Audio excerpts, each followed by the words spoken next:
이렇게 나오는데요. 우리 개발행위 허가 절차 이쪽 부분이 이제 아주 어려워지는 부분입니다. 그래서 우리는 여기서 이제 몇 가지 핵심 사항들만 좀 보시면 돼요. 개발행위 허가 절차 가지고 먼저 개발행위를 하고자 하는 사람은 개발행위 이렇게 허가 신청을 합니다. 이렇게 허가 신청을 했더니 15일 내에 허가 불허가를 결정하는 거예요.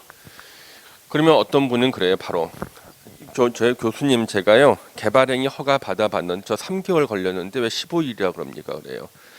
근데 개발행위 허가를 내줄 때요 허가권자는 6명 시장 군수인데 관계 행정기관의 장과 협의를 하거나 도시계획위원회 심의를 거쳐야 되는 경우가 있는데 협의나 심의에 들어가는 기간을 빼고 15일 내 허가야. 그래서 협의, 관계 행정기관의 장과 협의와 심의에 들어가는 기간을 빼고 15일 내에 허가라고요. 그러니까 실제로 한 3개월씩 막 걸리는 거죠. 그러면 예전에 제가 경기도 가평에서 허가를 받아봤거든요. 가평군에서요. 북한강 주변에 있는 땅에다가 제가 개발행위 허가를 이제 받는데요. 관계 행정기관이 어딘가 봤더니 그래서 환경부예요. 북한강 주변이라고. 환경부가 있고요. 또 서울지방국토관리청이 있어요. 그래서 아니 왜 가평군에 허가 받는데 서울지방국토관리청이 그게 왜 관계기관이 되냐 이렇게 물어보더라고요. 그래서 제가 아니 세상에 이런 법이 어디 있냐. 가평인데 왜 서울 지방국토관리청이 왜 그게 되냐는 거예요. 그래서 물어봤더니 그 이유가 가평에서 흘러가는 북한강물이 서울까지 간다는 거예요. 예, 거기서 건물 같은 거 지으면 오염된 물질이 나와서 그게 북한강을 흘러가지고 서울까지 가기 때문에 서울 지방국토관리청도 관계행정기관이라는 거예요. 그래서 말이 된다. 그러면 이제 환경부하고 협의도 해야 되고 서울지방국토관리청과도 협의를 해야 되고 시간 오래 걸리겠죠. 이 끝나고 나서 이제 도시계획위원회 또 심의도 거쳐야 돼요. 야, 이 절차가 오래 걸리는 거예요. 근데 이때 들어가는 기간을 다 빼고 며칠? 15일인 거예요. 실제로는 한 몇 달 걸리는 거죠. 그다음에 이제 허가나 불허가의 결정을 하는데 허가나 불허가 할 때요. 그때 허가 기준이 들어가요. 허가 불허가 할 때는 중간에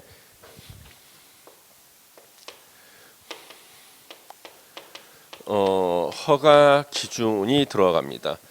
이 허가 기준은 5가지예요. 5가지 허가 기준이 들어갑니다. 5가지 허가 기준에 적합할 때만 이제 허가를 하는 거죠. 예. 자, 그래서 우리 개발행위 절차 보세요. 개발행위 허가 신청서를 제출한다 그러죠. 제출할 때는 이제 이거 외우지는 마시고 읽어보는 거예요. 환경 오염 방지하겠다. 경관 조경하겠다. 위해 방지하겠다. 도로 같은 거 필요하면 기반 시설의 설치나 용지 확보 등에 관한 계획서를 첨부한 신청서를 허가권자한테 제출하고요.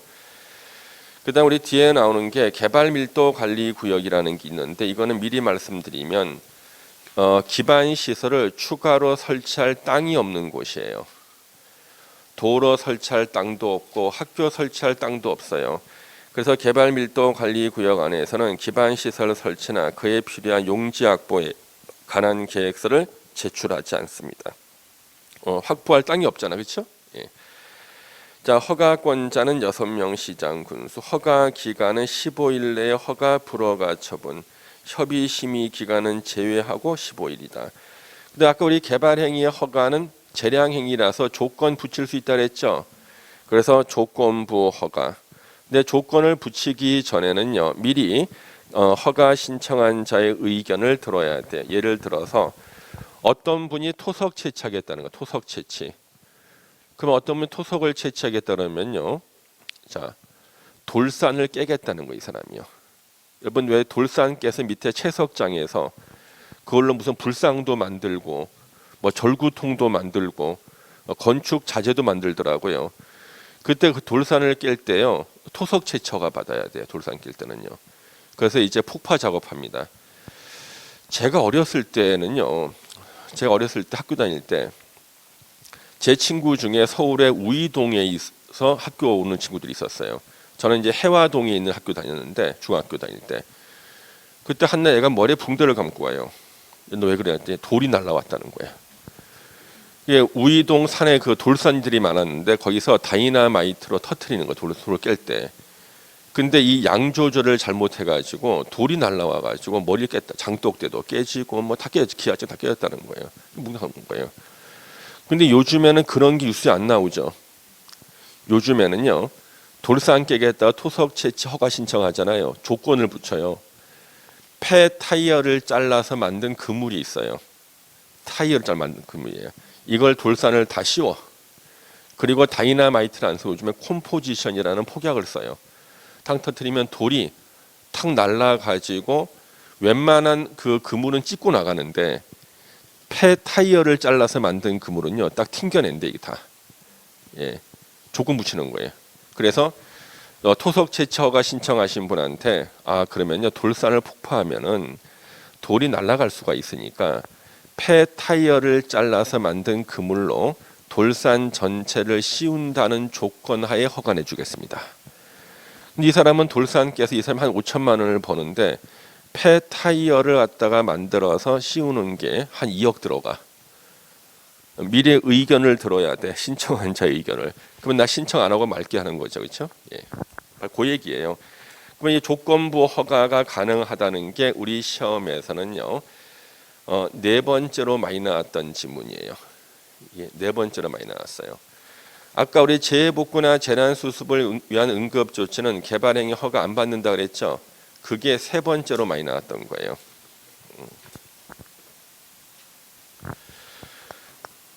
그러면 아까 첫 번째로 많이 나왔던 거 도시군 계획 사업에 의한 개발 행위는 허가를 받지 않는다였고 그러면 첫 번째, 세 번째, 네 번째까지 설명드렸는데 두 번째가 뭔지 궁금하지 않으세요? 궁금하지 않게 넘어가고 궁금하죠? 예. 그러면 200페이지 아까 그 3번의 토지 형질 변경이 있죠. 오른쪽에 1번 보세요. 경작을 위한 경우 경작, 농사짓기 위한 토지 형질 변경은 개발행위 허가를 받지 않는다. 이게 두 번째로 많이 나온 거예요. 그래서 농사짓기 위한 경작을 위한 토지 형질 변경은 개발행위 허가를 받지 않는답니다. 다시 201페이지 오셔가지고 개발행위 허가 기준 나오죠? 그렇죠? 개발행위 허가 기준 나옵니다. 예, 그래서 1번부터 5번까지가 있어요. 1번 면적 기준이에요. 끝에가 미만이야. 기준 면적 미만으로 개발행위는 작게 할 때 허가 내줘요. 면적은 지금 외우실 필요 없고요. 2번 도시군 관리 계획 및 성장 관리 방안이 개정돼서 성장 관리 계획으로 바꿔주세요. 도시군 관리 계획 및 성장 관리 계획 내용에 배치되지 아니할 건. 예. 그 다음에 3번 도시군 계획 사업 시행에 지장이 없을 건. 4번 주변 환경과 조화를 이루고 5번 기반 시설의 설치나 용지 확보 계획이 적정할 것 이렇게 나오죠. 예. 그 다음에 우리 뒤로 좀 넘겨주시면은 개발행위 허가의 세부 기준, 그 다음에 성장관리계획구역과 성장관리계획 나왔는데요. 지금 3번에 우리 성장관리계획이라는 것은 우리 공부하는 것은 지금은 거의 불가능하고요. 제가 일단 개념을 설명드릴 거예요. 자, 성장관리계획 이런 거예요. 여러분 우리 네이버 위성지도 있잖아요.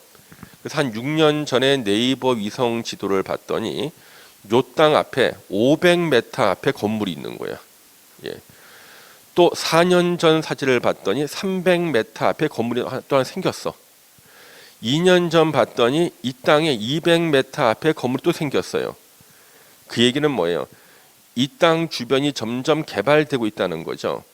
야, 이럴 때 갑자기 자기 땅에 토지 이용 계획 확인서 열람했더니요. 전에 없던 게 생긴 거야. 성장 관리 계획 수립 대상 지역 딱 써 있는 거예요. 성장 관리 계획 수립 대상 지역이 뭐지? 우리 세종사이버대 학생들이 또 질문을 올립니다. 수업과 관련되는 것만 질문하기 위해서 입학하신 분들이 아니라 컨설팅을 받으려고 입학하신 분이에요. 그래가지고 질문 올려요. 교수님, 제가요 우연히 제 땅에 토지 이용 계획 확인서를 열람해 봤는데요. 작년까지 없었던 성장 관리 방안은 작년까지 올해부터 성장 관리 계획이에요. 성장 관리 계획 수립 대상 지역이라고 써 있는데요. 이게 뭐예요? 제가 답변을 달았습니다. 예. 좋은 것과 나쁜 것이 있습니다. 어느 것을 먼저 듣고 싶으세요? 자, 본인 성장 관리 계획 수립 대상 지역 좋은 점과 나쁜 점이 있는데 어느 걸 먼저 듣고 싶으세요? 좋은 점은요. 거기가 개발 압력을 받고 조만간 개발될 곳이란 뜻이야. 그럼 이제 나쁜 점. 체계적인 지자체에서 개발 계획이 수립되기 전까지는 허가를 안 내주겠다는 거예요. 예. 그러면 그 지자체가 부지런해가지고 몇 년 만에 체계적인 개발 계획을 만들었을 때 지자체 전체에 그러면 괜찮은데 그 지자체가 뭐 5년 10년 지나도 체계적인 개발 계획을 수립 안 했다 그러면요 자기 땅에서 자기 어떤 허가도 못 받는 거예요. 예. 이게 성장 관리 계획 수립 대상 지역이에요. 그러면 일단 좋은 점은 그 주변에 다 개발된다는 뜻이죠. 예, 좋은 점인데 근데 허가는 당장 못 받고 언제 받을지는 몰라. 그렇죠? 그런 얘기입니다. 이게 바로 성장 관리 계획이에요. 그 성장 관리 계획을 수립하는 대상 지역이 성장 관리 계획 구역이다. 그 정도 개념만 알아두시고 오른쪽에 4번에 이행 보증금이라는 게 있는데요. 혹시 여러분들 물권적 청구권 배우셨어요? 물권적 청구권, 물권법에 나오죠. 저는 법대 1학년 2학기 때 물권적 청구권을 배웠습니다.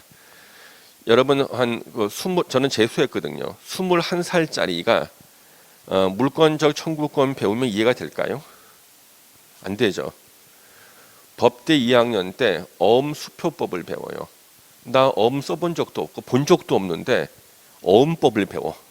예? 어음 본 적도 없어. 예. 수표는 만져봤어. 10만 원짜리 수표법 배워. 예. 그래가지고 그때 물권적 청구권을 배우는데 이렇게 배웠어요. 물권적 반환 청구권, 방해 제거 청구권, 방해 예방 청구권. 맞아요? 야, 난 진짜 공부 열심히 했구나. 지금 다 기억하잖아. 그렇죠? 그럴 때 우리 방해 예방 청구권에 보면 이런 거 있었어요. 상당한 담보를 제공하게 할 수 있다. 방해 예방 청구권. 옆집에서 건물을 갖다가 막 짓는데 저 건물에서 먼지가 날리고 흙이 내려와 가지고 나한테 피해를 줄 것처럼 보여. 그러면 피해 받은 다음에 손해배상 청구하면 손해배상 못 받을 수도 있잖아요. 상당한 담보를 제공하게 할 수 있다 있죠. 그게 우리 부동산 공법에서 베껴온 게 이행보증금이야. 이행보증금이에요. 그래 이런 거죠. 여러분들 가끔 뉴스에 보면은 이쪽에서 빌라를 짓는데 땅을 너무 깊이 파가지고 옆에 건물의 벽에 금이 가버리는 거잖아요. 그래서 금강 건물 방에서 이렇게 앉아 있던 분이요. 일요일날 테레비를 보고 있는데 벽이 쩍 갈라지면서 테레비 뒤에 벽이 갈라지면서 지나가는 사람과 눈이 마주쳐. 놀라서 뛰어나와서 들어눕는 거야. 포크레인 밑에 들어놓고 손해배상 해주기 전에는 이 공사 못해 그러면 위험하잖아요. 그럴 때 들어눕지 않으셔도 됩니다. 이행보증금이 예치가 돼 있습니다. 이 돈으로 다 물어드리겠습니다 하는 것이 뭐예요? 상당한 담보를 제공한 이행보증금이에요. 그래서 이행보증금을요 예치하지 않는 사람들이 있어요. 1번에 보시면 지네들은 예치하지 않아. 국가, 지자체, 공공기관, 공공단체가 개발행위를 할 때는 이행보증금을 예치하지 않는다. 왜? 국가는 돈 띄어먹을 우려가 없다고 본 거예요. 그 다음에 이행보증금 예치 사유가 있죠. 1번부터 5번까지 우리가 한 번씩 읽어보시면 되고요. 가끔 지문에도 나와요. 기반시설 설치가 필요한 경우 앞에다가 주차장 설치해야 되는데 지가 필요한 건물만 지을 수 있죠. 돈을 담보로 잡아놓고 설치 안 하면 그 돈 가지고 이제 설치하는 거예요. 행정기관이. 토지의 굴착으로 인근 토지가 붕괴될 우려가 있거나, 이게 가장 흔한 거죠. 그렇죠? 여러분들 땅을 얼마나 깊이 파는지 한번 본 적이 있었어요. 여러분 저기 지금 광화문에 가면은 여기가 조선일보 빌딩인가? 빌딩 있잖아요. 그거 공사할 때 저 어렸을 때 봤어요. 지나가는데요. 땅을 갖다가 엄청 깊이 파는 거예요. 얼마나 깊이 파는지 궁금하잖아요. 그래서 제가 딱 들어갔습니다. 공사 현장으로. 예. 저쪽에서 호루에 막 부르는 거예요. 나가라고, 위험하다고. 근데 한번 봐야 될 거야, 얼마나 깊은지. 봤더니 저 밑에 포크레인이 있는데요. 개미처럼 보이는 거예요. 그러니까 빌딩 높이만큼 판 거예요, 땅을. 예. 그렇게 파야지 이게 안 넘어가잖아요. 야, 그러면 저 고층 빌딩을 갖다가 지을 때는 빌딩 높이만큼 파더라니까, 밑으로. 야, 놀랐어요, 보고요. 예. 근데 이렇게 굴착하다 보면은 우리 같은 집안이라 그래요. 집안을 건드리잖아요. 그러면 땅 덩어리 이렇게 금이 가는 거예요, 이렇게. 땅 덩어리에 금이 가잖아요. 그러면 그 땅 위에 있던 다른 건물 벽도 같이 금 가버리는 거지. 아니면 기울어지거나. 그래서 토지의 굴착으로 인근 토지가 붕괴될 우려가 있을 때 이행 보증금 예치하고 이 돈으로 물어준다. 3번은 뭐예요? 토석 발파로 인한 낙석이나 먼지. 아까 이제 말씀드렸잖아요. 그렇죠? 돌이 날라와 가지고 장독대를 깨고 사람 머리도 막 깨잖아요. 거기에 대비해서 이행 보증금을 예치하게 할 수가 있다는 거예요.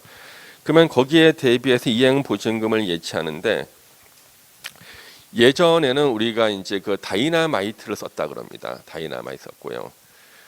그 우리 화약류 관리 면허가 있어요. 우리가 이제 공인중개사 시험 어디서 주관하나요? 예? 인력관리공단에서 하죠. 예. 인력관리공단이 그 자격증이 여러 개가 있는데 그 중에 화약류 관리 면허가 있어요. 화약류. 근데 그 예전에는요, 화약류 관리 면허를 가진 사람이 그 면허를 공사 현장에다 딱 붙여놓고 공사해야 된대요. 근데 여기에 이제 그 폭파, 다이나마이트를 다루던 그 기술자들이 있잖아요. 그분들이 필기 시험이 안 돼. 한 2, 30년간 화약을 다 만지고 하셨던 분들인데 일은 잘하시는데 필기가 안 되는 거예요. 자격증이 다 없어요. 일은 잘하는데. 그래서 이제 그게 없으면 안 되니까 자기 조카나 이런 애들 중에서 대학생 애들한테, 야, 너 공부 잘하잖아. 너 딱 한 6개월만 공부해봐라. 그리고 화약류 관리 면허를 따라. 그러면 우리 회사에다 불려주면은 우리 회사에서 너한테 한 달에 얼마씩 줄게 그러는 거예요. 그게 지금 가치로 한 달에 한 100만 원 정도 준 것 같아요. 예전에요. 이걸 우리가 민법에서는 덕대 계약이라고 막 그러죠. 이거 가지고. 예, 그래서 빌려주는 이거 원래 이게 불법이죠, 이거. 예, 이거 불법 행위입니다. 이거 불법인데 빌려줬어요. 그래가지고 이 자격증을 딴 얘는 필기로 해서 화약 다이나마이트를 만져본 적도 없는데 자격증은 있어. 예? 근데 매일 다이나마이트를 몇십 년 만진 사람은 자격증이 없는 거죠. 예, 붙여놓고 하는데. 그래서 이제 그 돌산을 깰 때는요, 드릴로 구멍을 이렇게 파요. 구멍에다 다이나마이트를 딱 집어넣는데 넣은 것을 까먹어. 다른 기술자가 와가지고 아직 다이나마이트 안 넣었지, 또 넣어. 팡 터지면은 과학 많이 터지는 거죠, 그렇죠? 사고 많이 났고. 그래서 예전에 다이나마이트가요, 이 분실 사고가 많았대요. 공사 현장에서 이거 누가 훔쳐가는 거예요. 기술자도 훔쳐가요. 그러면 다이나마이트 훔쳐서 이거 어디다 쓸까요, 이거? 예? 이거 훔쳐서 어디다 쓸까요? 물고기 잡는 데 써요. 뭐 쏘가리 매운탕 아시죠? 쏘가리. 바위 틈에 있는 쏘가리를 잡을 때 이제 소리 많은 데다가요, 하나만 딱 던지면 그 강에 있는 물고기가 다 기절을 해서 다 떠올라요. 다 죽는 거예요, 이렇게. 그래서 다이나마이트를 갖다가 그 자동차 배터리 가지고 또 이렇게 감전시켜 잡기도 하고 막 그러거든요. 해보신 분 같아. 예? 그래가지고 그걸 갖다가 하나 둘 이렇게 작업 끝나고 난 다음에 훔쳐가지고 파는 거예요. 예. 그래서 항상 폭파 작업하고 난 다음에는요, 작업 반장이 신체 검사를 다 해요. 다음 사는 거예요. 숨겨갈까봐. 예. 그러니까 가지고는 못 나오다 걸리니까 현장의 밑에 땅을 파요. 땅 파고 땅에다 묻어. 그리고 이제 공사 다 끝난 다음에 와서 이제 땅 파서 가져가는 거예요. 예, 현장에서. 근데 이거 묻어놓은 걸 난 다음에 까먹을 수가 있지. 위치도 까먹잖아요. 땅 속에 묻혀 있어 다이나마이트가. 근데 숨겨놓은 사람 안 찾아오고요. 그래서 이제 거기에 우리가 채석장 이제 공사 현장 밑에는 땅을 잘 이렇게 닦아놨잖아요. 차도 들어와야 되니까. 거기서 캠프 파이어를 누가 하네. 여행 오신 분들이 모닥불을 피우고 캠프 파이어를 하는데 해필이면은 숨겨놓은 다이나마이트 위에다가 모닥불을 피고 아주 위험해집니다 이거. 그다음에 여러분들 왜 가끔가다 홍수 때 다이나마이트 떠내려오잖아요. 이게 다 숨겨놓았던 것이 물이 불어서 떠내려오는 것도 있고요. 우리나라에 유명한 대법원 판례가 있어요. 판례 뭐냐면 이 사람은요 기술자인데 다이나마이트 한 개로 훔친 게 아니에요. 한 박스를 훔쳤어요. 한 박스. 이거 땅 파고 숨기기 힘들잖아. 하도 크니까 한 박스니까요. 그 공사 현장 근처에 버려진 빈집이 있었어요. 아무도 안 사는 민가가 있었다고 버려진. 민가에 갔더니 아궁이가 있잖아. 장작되던 아궁이 있잖아요. 아궁이에다 딱 밀어넣은 거야 한 박스를. 예. 근데 이제 등산객들이 등산하고 하산을 하는데요. 갑자기 소나기가 내린 거예요. 비를 피해야 될 거 아니에요. 버려진 민가로 들어가서 이제 젖은 옷이 많으니까 등산한 사람들 중에서 막내한테 시킨 거예요. 야 물에 젖지 않은 가지를 좀 나뭇가지 좀 모아서 방에 불 좀 떼라. 이 사람이 모아서 아궁이에 넣고 불을 뗀 거예요. 터졌어. 그래서 이 불 붙인 사람만 살고 나머지는 다 죽은 거예요. 그럼 불 붙인 사람 불 붙이고 난 다음에 오줌 누러 가다가 터진 거예요. 이 사람 살았죠. 이 사람이 이제 체포가 됐어요. 예, 과실치사죄로. 근데 대법원에서 무죄 판결을 났어요. 이 사람은 과실이 없는 거지. 왜? 아궁이에다 불을 뗄 때 아궁이 안에 다이나마이트가 있는지를 확인하고 불 떼는 것은 상식적으로 말이 안 된다. 이 사람 잘못한 게 없다는 거예요. 예. 그러니까 유명한 그 아궁이 폭파 사건이라고 나옵니다. 다 개발행위 허가와 관련이 돼. 바로 이게 뭐 토석 발파죠, 그렇죠? 토석 발파로 낙석이나 먼지, 낙석 떨어지는 돌을 말하죠. 우리가 이제 보통 여름에 이제 공부할 때 제가 칠판에 되게 판서하고 있는데 뒤에서 쿵 하는 소리가 들려서 보면은 졸다가 책상에다 머리 박는 사람이 있어요. 우리 보통 낙석이라 그럽니다. 낙석. 예. 쿵 하면 안 돼요. 그다음 이제 4번에 토석 운반하는 차량 통행으로 통행로 주변 환경이 오염될 우려가 있을 때 토석을 운반하는 차량. 근데 예전에 어떤 교수님이 시험 문제를 냈는데요. 토석 운반 이걸 갖다 바꿨어요. 예. 토석 운반하는 차량 통행으로 했는데 사람이 통행하는 것으로 사람 통행으로 통행로 주변 환경이 오염될 우려. 그게 이제 틀리게 낸 겁니다.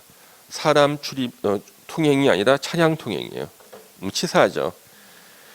야 얼마나 지저분한 사람이길래 사람이 통행했는데 그 오염이 되겠어요. 지금 딱 15년 전이었습니다. 진짜 오래됐는데 제가 안 까먹어요. 그때는 우리 동영상 인강이 없잖아요. 학원에 한 400명 정도가 앉아 있었어요. 끝에 운동장 같은 강의실에 앉아 있는데 칠판이 판선이 그때 여름이었거든요. 뒤에서 식초 냄새가 나는 거야. 쉰 냄새가. 뭔가 했더니 앞에 세 번째 줄에 앉아 있는 그 누님 한 분 몸에서 나는 냄새야. 이분이 씻지라는 거예요. 예, 씻질 않아. 그 머리가 전에 흰머리인 줄 알았는데 흰머리가 아니라 비듬이었어. 비듬이 얼마나 큰지 떨어지면 발등 깨질 정도야. 이렇게. 근데 그 주변에는 사람이 아무도 안 앉아요. 냄새 나니까. 그 제가 저 누님은 공부에 너무 전념하다 보니까 혹시 씻는 걸 까먹은 게 아닌가 싶어가지고 학원 실장님한테 지난달에 저 누님의 그 모의고사 성적을 좀 가져오라고 그랬거든요. 6개 과목 합계가 100점인 거예요. 그러면 이거는 공부하시는 거와 상관이 없잖아요. 예. 근데 이제 그 누님이 마을버스를 타고 오는데 같은 마을버스 타는 여학생이 한 명 있었거든요. 제가 자기가 마을버스 탔을 때 그 언니가 탔다는 것은 냄새로 알 수 있다는 거예요. 예. 근데 그 정도 되시는 분이면은 오염이 되겠네. 사람 통행으로 통행로 주변 환경이 오염되겠네. 예. 이게 차량 통행이에요, 그렇죠? 예. 하여튼 특이하신 분들 많았어요. 어떤 분은요 벽을 보고 공부하신 분 계셨어요. 예전에요. 벽. 그러니까 맨 뒷자리에요. 책상을 뒤로 돌리고 뒤에 벽을 보고 공부하시는 분 계셨어요. 칠판 안 보고. 아무도 말을 못 붙여. 불안해서. 예. 근데 뭘 계속 먹어요. 이렇게 뭘 계속 먹는 거예요. 사람들이 그게 뭘까 궁금했거든요. 여러분 그 왜 찹쌀떡 있죠? 찹쌀떡을 칼로 이렇게 얇게 썰은 거예요. 수백 조각으로. 그걸 조금씩 먹는 거예요. 근데 한 날 그분이 쉬는 시간에 저한테 오더니 교수님한테 드릴 게 있다는 거예요.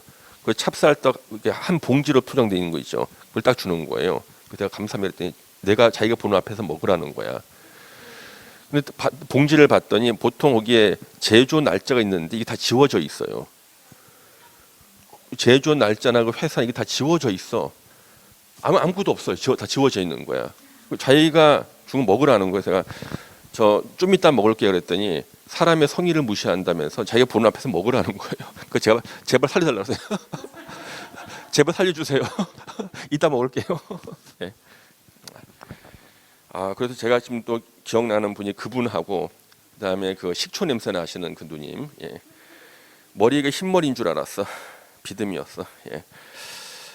그래서 이제 오염 우려가 나오니까 그 생각이 납니다. 오염 우려. 예. 그다음에 5번에 토지 형질 변경 토석 채취가 완료되는 비탈면에 조경을 할 필요가 있을 때 산을 깎았을 때요 비탈면에 나무 심어야지 돌이 굴러떨어지지 않잖아요. 안 할 수 있잖아요. 그랬을 때 이행 보증금을 예치해서 안 하면 그 돈으로 하는 거예요. 그다음에 이제 공사 다 끝나고 나면 이행 보증금 예치금 종사비 20%의 현금 납입 다 끝났을 때 무사히 준공 검사 받았을 때는 이제 반환해야 되고요. 그다음에 준공 검사는 공사했을 때만 공사 잘했는가 확인해 보는 거죠. 아까 우리 개발 행위 중에서 공사 안 했던 게 두 개가 있어요. 토지 분할하고 물건 적치는 공사 안 했죠? 그거는 준공 검사 안 받아요. 나머지는 받아야 되고요. 그다음에 다음 페이지 우리 개발 행위 허가 제한이라는 게 있어요. 이거는 뭐냐 그러면 개발행위 허가를 안 내주는 걸 말합니다. 그래서 개발행위 허가를 안 내주는 것을 개발행위 허가 제한 그래요. 그래서 지금은 제한 사유 같은 건 보지 마시고 개발행위 허가 제한은 개발행위 허가를 안 내주는데 혹시 여러분들 지분 쪼개기란 말 들어보셨어요? 지분 쪼개기 들어보셨어요? 괜찮아요. 안 들어봐도. 예. 우리 이제 재개발하는 지역에는요 단독 주택을 가지고 있는 사람이 있죠. 아파트 분양권이 하나 나와요. 그래서 재개발 지역이 우리가 흔히 지분이라 그러지만 지분이 바로 그 낡은 단독 주택 한 채 있잖아요. 그러면 아파트 분양권 하나 나온다고. 근데 우리가 단독 주택은 분양권이 한 개인데 공동 주택은 세대별로 한 개예요. 그래서 다세대 주택인데 12세대가 있다면 분양권이 12개가 돼요. 그래서 이 단독 주택을 부시는 거야. 부시고 방을 한 개로 해가지고 다세대 주택 12세대를 짓는 거예요. 다세대 주택은 방의 개수 제한이 없어. 그러니까 형태는 원룸 형태로 짓고 근데 허가는 다세대 주택으로 받은 거예요. 분양 평수 7평, 실평수는 5평밖에 안 되는 이 다세대 주택 12세대 지으면요. 분양권이 하나가 몇 개로 바뀌었어요? 12개로 지분을 쪼갰죠. 이게 지분 쪼개기야. 예. 그 다음에 서울 같은 데는요. 토지만 갖고 있어도 건물 없이 토지만 갖고 있어도 재개발 지역에서 아파트 분양권이 나오는데요. 일단 90제곱미터 이상이면 분양권 나와요. 25평짜리 분양권 나와. 근데 어떤 사람이 토지를 200제곱미터를 갖고 있는 거예요. 그러면 이것을 토지를 분할해. 자, 토지 분할 뭐예요? 개발행위 허가죠. 토지를 분할해서 100을 만들면 분양권이 2개가 되죠. 아까 단독주택 보시고 다세대 주택 12세대 지금 이게 뭐야? 건축물의 건축이지. 건축하고 토지 분할을 가지고 뭘 할 수 있어? 지분을 쪼갤 수가 있죠. 분양권을 더 많이 받을 수 있잖아요. 그래서 이렇게 지분 쪼개기가 있을 만한 곳에다 뭘 하냐 그러면 개발행위 허가 제한. 개발행위 허가를 안 내주는 거야. 제한하면은 거의 다 건축이라든가 토지 분할을 허가 안 내주는 걸 말해요. 지분 쪼개기. 그럼 대표적으로 어디가 있었냐 그러면 서울의 전농 답심리 뉴타운이라고 있어. 전농 답심리 뉴타운. 거기서 그 개발행위 허가 제한 지역 지정했었어요. 개발행위 허가 제한 지역 해가지고 전농동 답심리 이때. 예. 전농동 답심리 그쪽이었습니다. 그 개념은 아시겠죠? 예, 그 개념만 아시면 되고. 그 다음에 이제 오른쪽에 우리 국토계획법 마지막에 기반시설 연동제라는 게 나와요. 이 기반시설 연동제라는 것은 우리 개념만 좀 아시면 되는데 이런 거죠.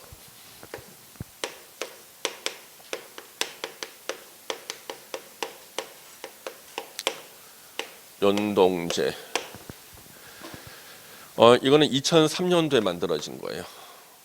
이건 이제 이론적인 거예요. 어느 도시의 기반시설의 용량하고요. 그 도시의 개발 행위의 양,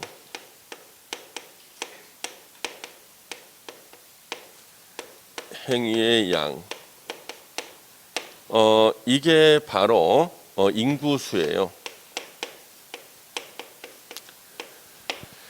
인구를 증가시킬 만한 개발 행위 있죠. 건축 같은 거 있잖아요. 그러면 개발 행위가 많아지면 인구가 늘어나겠죠. 그러면 도로나 학교 같은 기반 시설이 부족해질 거 아니에요? 어느 도시의 기반 시설의 용량, 도로, 학교, 공원, 녹지 같은 거하고 그 도시의 인구수를 일치시키면 기반 시설 부족을 해결할 수 있죠. 그래서 기반 시설 부족을 해결하기 위해서 도입한 제도가 기반 시설 연동제고요. 이거는 두 개의 제도가 있어요. 하나가 개발 밀도 관리 구역이 있고요. 하나가 기반 시설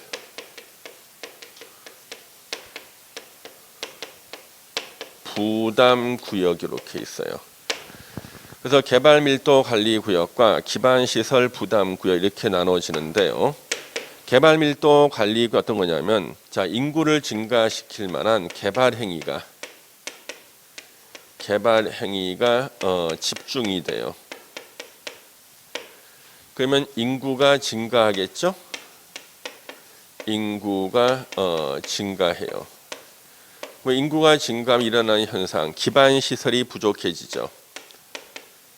기반 시설이 부족해집니다. 도로도 자동차로 꽉 막히고 학교도 초등학교도 콩나물 시루가 돼버려. 그럼 이때는 기반 시설 늘려줘야 돼요. 그런데 기반 시설 확충이 곤란합니다. 기반 시설 확충이 곤란해요. 자, 도로 추가 설치할 땅도 없고 땅은 있다 할지라 땅값이 너무 비싸서 도저히 불가능해. 이랬을 때는요. 기반 시설을 더 늘리는 것은 포기하고요. 대신 인구를 감소시키는 겁니다. 인구를 줄여서 기반 시설 부족을 해결하겠다는 거예요. 그럼 어떻게 인구를 줄일 수 있죠? 폭탄을 던지나? 예, 폭탄 던져? 예. 인구 줄이는 방법은요. 사람들이 살 집을 작게 만드는 거야. 그래서 건폐율이나 용적률을 강화를 시키는 겁니다.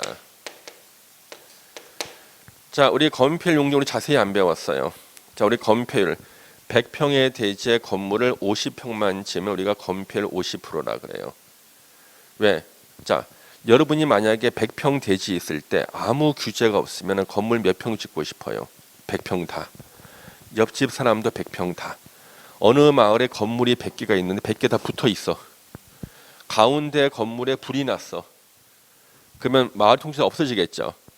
그래서 100평 대지의 건물을 만약에 50평만 짓는다 그러면 100분의 50해서 건폐율 50%는 대지의 절반만 건물을 짓고 절반은 공지로 두라는 거예요. 그럼 옆에 건물하고 거리가 이제 떨어져 있죠. 그래서 불나도 불이 옮겨 붙지 않죠. 불났을 때 불 끄러 들어갈 공간도 나오죠. 그래서 건폐율은 무슨 목적인가? 소화 목적으로 한 거야. 소화 목적. 불 끌 목적으로 건폐율을 만든 거예요. 자, 용적률은요. 우리 용적률이 커지면 건물이 커지죠. 층수 높아지는 거예요. 용적률이 커지면 건물은 점점 커져. 그 층수가 막 올라가. 그 용적률은요 건축물의 높이하고 인구수를 규제해요. 인구수. 용적률이 커졌다. 건물이 커지니까 건물이 층수도 높아지고 건물이 커지니까 사람들이 살 수 있는 공간도 늘어나죠. 인구수가 증가하는 거예요.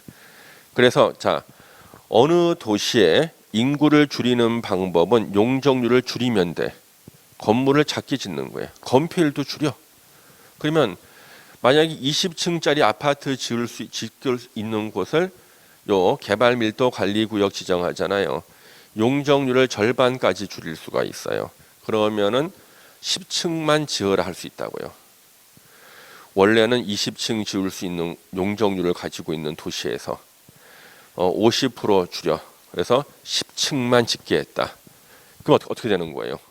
절반이면 조그매졌죠. 그러면 사람들이 살 수 있는 공간 줄어들었죠. 인구가 감소해서 기반시설 부족을 해결할 수 있다는 거예요. 이거 제가 알아보니까 아직 지정한 사례가 없대요. 왜 없는가?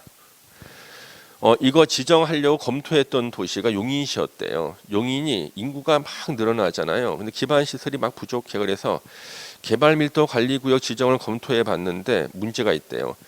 20층 아파트를 지어야 되는데 10층으로 줄이면은요. 용인의 아파트 값은 어떻게 될까요? 폭등하고 투기가 일어날 수 있잖아요. 그렇죠? 그래서 무서워서 못한 거예요. 예. 그러면 지정한 사례가 없다는 거지. 그러면 개발밀도관리구역은 시험에 나올까요? 자주 나와요. 선생님 지정한 적도 없다면서요. 핵무기 가진 나라가 핵을 매일 쏘나?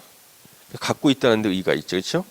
예, 언제든지 지정할 수 있다는 거죠. 그렇죠? 갖고 있다는 데 의의가 있는 거예요. 예전에 제가 그때 기억납니다. 이게 2003년도에 생겼잖아요. 2003년도에 제가요. 용인대학교 시간 강사였어요. 일주일에 하루씩 용인대학교 강의를 하러 갔습니다. 용인대학교 경찰행정학과 이제 행정법을 가르쳤습니다. 우리 부동산 행정법이잖아요. 그렇죠? 그래서 제가 갈 때요. 저기 교대 앞에 가면은 용인대학교 그 스쿨버스가 있어요. 그 스쿨버스를 타고 가는 거예요. 타고 가다가 저는 계속 졸지 앉아서 졸다가 갑자기 속도가 느려질 때가 있어요. 바로 용인시에 진입했을 때. 야, 도로가 이렇게 좁은데요. 근데 이제 서행을 차가 밀리니까 아침 그 출근 시간이잖아요. 밀리는데 그 차가 이 버스가 서행을 하지만 창밖에는 전부 다 부동산이에요. 전부 다 부동산이야. 그러면 아무리 서행을 하지만 10분을 가도 계속 부동산인 거야. 얼마나 용인에 부동산이 많았으면 2003년도에 야 세상에 차로 한 10분 15분을 계속 가도 계속 부동산인 거예요. 진짜 대단하구나. 그럴 때 이제 나라에서 발표한 것이 개발밀도관리구역. 더 이상 기반시설 설치가 곤란할 때는 인구를 감소시키겠다. 용적률, 건폐율 용적률을 강화, 줄이겠다. 그러면 건물이 작아지면 인구가 줄어들어서 기반시설 부족이 해결될 것이다 그랬어요. 그때 많은 사람들이 비웃었어요. 제가 예전에 어렸을 때요 시골에 살았는데 동네에 딸 부잣집이 있었어요. 딸이 7명이야. 근데 집에 방이 3개밖에 없어. 기반시설이 부족하죠. 고등학교만 졸업하면 딸을 다 시집 보내. 인구를 감소시켜서 기반시설 부족을 해결하는 거네. 이거나 차이가 뭐 똑같은 거잖아요. 예, 말도 안 된다고 막 그랬습니다. 그래서 하여튼 이런 제도가 있는데 시험에는 나와요. 예. 그 다음에 이제 여기 기반시설 부담구역은 지정한 사례가 있어요. 우리 여기 토평이라고 있죠. 토평 같은데 지정됐었어요.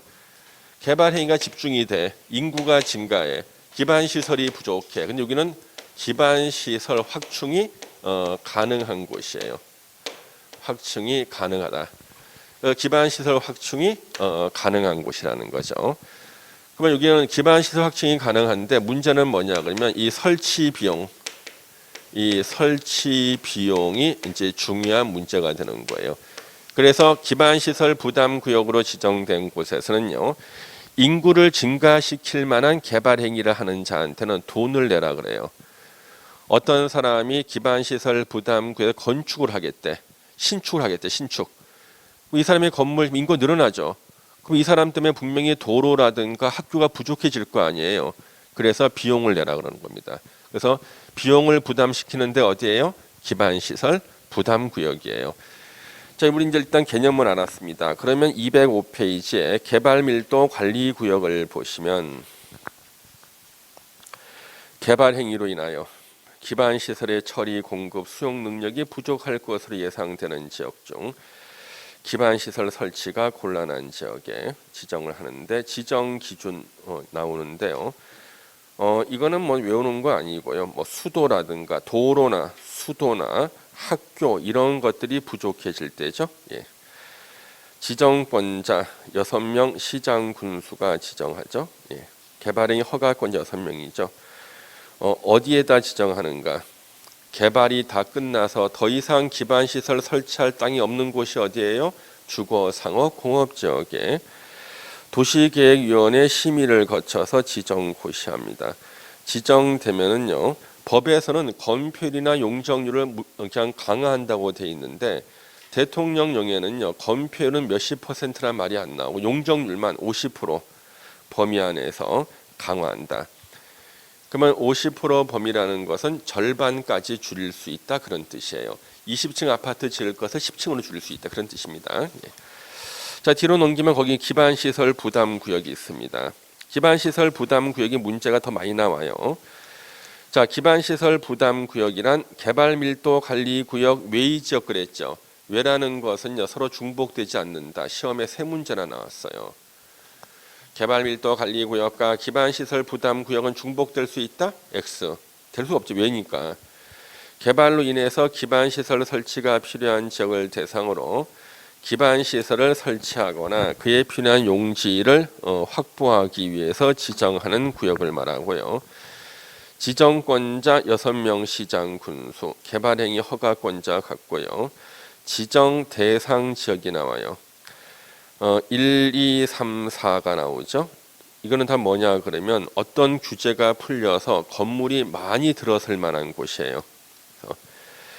그래서 1번 보니까 이 법이나 다른 법령의 제정 개정으로 행위 제한이 완화되거나 해제되는 지역.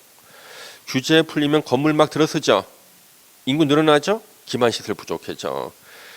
그 다음에 용도 지역 등이 변경되거나 해제돼서 행위 제한이 완화되는 지역. 개발행위 허가 건수가 20% 이상 증가했대. 어이고, 그럼 인구 늘어나겠네요. 그 다음에 4번 해당 지역의 전년도 인구 증가율이 그 지역이 속하는 시군의 인구 증가율보다 20% 이상 높은 지역. 이게 4번이 예전에 사례로 시험에 나온 적이 있었어요. 4번으로. 이거 뭐죠? 4번이. 자, 여기가요. 어느 군이래요. 군. 여기가 오염군이에요. 오염군. 여기가 마시면이라고 해서 마시면이 있는데 여기가 주글이에요. 주글. 여기가 사르리야. 그래서 오염군 마시면 주구리가 있는데 주구리의 전년도 인구 증가율이 25%래요. 근데 오염군 전체는 5%가 증가했어. 그러면 주구리가 오염군 전체의 증가율 20% 이상 됐죠. 그러면 여기에 주구리만 기반시설 부담구역으로 지정할 수 있다는 거예요. 이 말이 바로 그 4번이에요. 해당 지역 어디예요? 주구리가 인구 증가율이 그 지역이 속하는 군 어디야? 오염군의 인구 증가율보다 주구리가 20% 이상 높아. 그러면 주구리만 어떻게? 기반시설 부담구역 지정할 수 있다는 겁니다. 지정 기준 그런가 보다 하세요. 10만 제곱미터 이상 규모로. 지정 절차, 주민의 의견 청취 거쳐서 지도의 심의 지정 고시. 기반시설 부담구역에서는요. 기반시설 설치 계획을 1년 내에 수립해야 돼요. 1년 내에 수립하지 않으면요. 1년이 되는 날에 다음 날에 기반시설 부담구역 지정은 해제된 것으로 보고요. 자, 우리 기반시설 설치 비용이 나왔죠? 예. 기반시설 부담구역에서 건축행위를 하는 자는 기반시설 설치 비용을 내야 됩니다. 예. 그 다음에 여기 동그라미 2번이 이제 시험 문제의 거의 대부분이었네. 기반시설 부가 대상인 건축행위 보세요. 200제곱미터를 초과하는 신축이나 증축 행위할 때요. 연면적이야 이것은요. 200제곱미터 초과하는 신축이나 증축. 신축이나 증축이 있으면 인구가 늘어나겠죠. 그렇죠? 건물이 커지니까. 예. 그래서 2번을 공부를 하시는 겁니다. 예. 나머지는 참고로 보시면 되고요. 그래서 그러면 기반시설 부담구역에서 기반시설 설치면 어떻게 하는 거예요? 연면적 200제곱미터를 초과하는 신축이나 증축할 때 그때 돈을 내고 해야 되는 거예요. 그것만 계속 시험에 나오고 있죠. 자, 여기까지 우리 이제 국토계획법의 이제 중요한 내용들을 개념 중심으로 다 보셨거든요. 그러면 여러분들 이제 그 다음 주까지 참 애매한 게 그거예요, 여러분. 우리 국토계획법 언제 개정된 줄 아세요? 12월 30일 날 개정이 돼. 국토계획법 개정이. 그러니까 31일 날은 안 돼요. 그날은 종무식을 한대 법제처가. 그래서 12월 30일 날 국토계획법이 이제 최종으로 이제 개정이 확정이 또 돼요. 그러면 아무래도 확정되고 난 다음에 나눠도 낫겠죠. 체계도 잘 그려가지고 개정된 거. 예. 근데 도시개발법과 정비법 오늘 제가 먼저 나눠드린 것 여러분들 예습 좀 하시라고요. 거기 체계도가 체계도가 우리가 공부할 내용 전부 다예요, 사실요. 그래서 저 안 주셔도 돼요. 예, 난 다 외우고 있어. 그래가지고 이 체계도를 한 번씩 보시면서 전체 책 어떻게 돼 있는가 보고 다음 주에 우리가 이 체계도 중심으로 도시개발법과 정비법을 정리를 할 거예요. 역시 뼈대 위주로 또 개념 위주로 정리를 할 겁니다. 그래서 여러분들은 이 체계도가 차례대로 나가거든요. 그다음에 뭐 건축법도 나가고 주택법, 뭉지법 다 나간다고요. 그러면 요 체계도를 또 잘 모아가지고 복습할 때 전체 체계도를 이렇게 여러 번 보시잖아요. 그러면 기억이 오래 남아요.